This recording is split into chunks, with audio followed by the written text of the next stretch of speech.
दोस्तों, previous video में sir ने आप लोगों से चर्चा किया था केंद्र राज्य के बीच विधायी संबंध के बारे में। आज हम लोग देखेंगे केंद्र और राज्य के बीच प्रशासनिक संबंध के बारे में।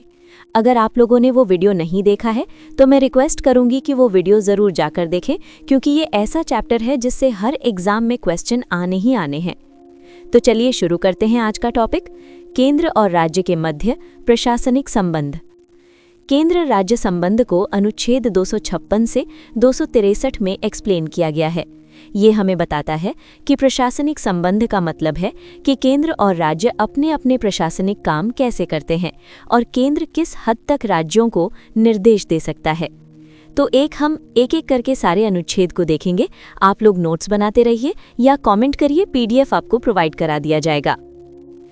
तो प्रशासनिक संबंध में पहला अनुच्छेद है अनुच्छेद 256, केंद्र के निर्देश।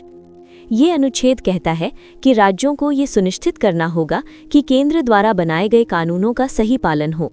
केंद्र राज्य सरकारों को आवश्यक निर्देश यानी डायरेक्शंस दे सकता है, अर्थात केंद्र यदि कोई कानून बनाता है तो उसके इम्प्लीमेंटेशन के लिए राज्य को डायरेक्शन या निर्देश दे सकता है और राज्य का कर्तव्य होता है कि इसका सुचारू रूप से पालन हो। उदाहरण के लिए राष्ट्रीय स्वास्थ्य मिशन लागू किया, राज्य सरकारों को उसके अनुसार काम करना होगा।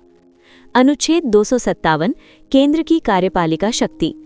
इस अनुच्छेद के अनुसार केंद्र की कार्यपालिका शक्ति का प्रयोग इस तरह होगा कि राज्यों की शक्ति में बाधा न आए, अर्थात केंद्र की कार्यपालिका जो भी कार्य करेगी उसमें इतना ध्यान देगी जिससे कि राज्य कार्यपालिका के कार्यों में दिक्कत न आए।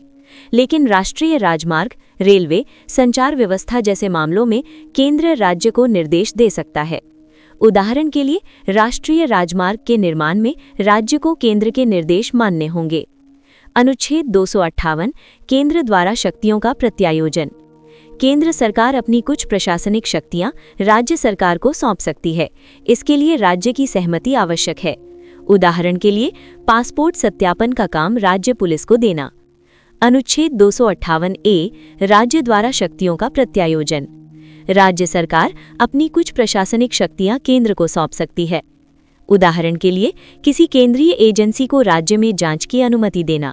आपने देखा होगा कई बार राज्य किसी जांच के लिए सीबीआई जांच की सिफारिश करती है। ये अनुच्छेद उसी का वर्णन करता है। अनुच्छेद 259 अब अप्रासंगिक या निरस्त हो चुका है।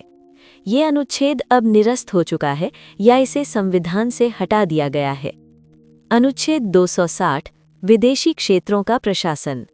ये अनुच्छेद कहता है कि भारत सरकार किसी विदेशी देश या क्षेत्र का प्रशासन आपसी समझौते से कर सकती है। उदाहरण, भूटान के साथ कुछ प्रशासनिक समझौते।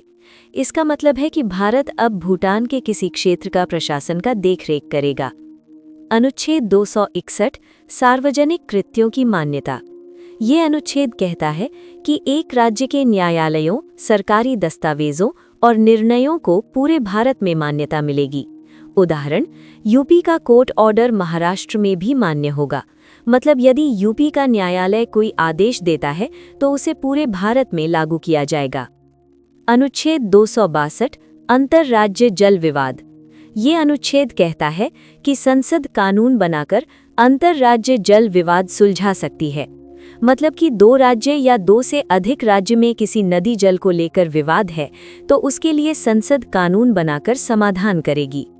ऐसे मामलों में सुप्रीम कोर्ट का अधिकार क्षेत्र सीमित किया जा सकता है, जैसे कि बहुत प्रसिद्ध कावेरी जल विवाद जो कि तमिलनाडु और कर्नाटक के बीच है।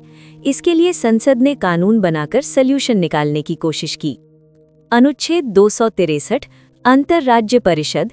ये अनुच्छेद कहता है कि राष्ट्रपति इंटरस्टेट काउंसिल या अंतर्राज्य परिषद का गठन कर सकता है।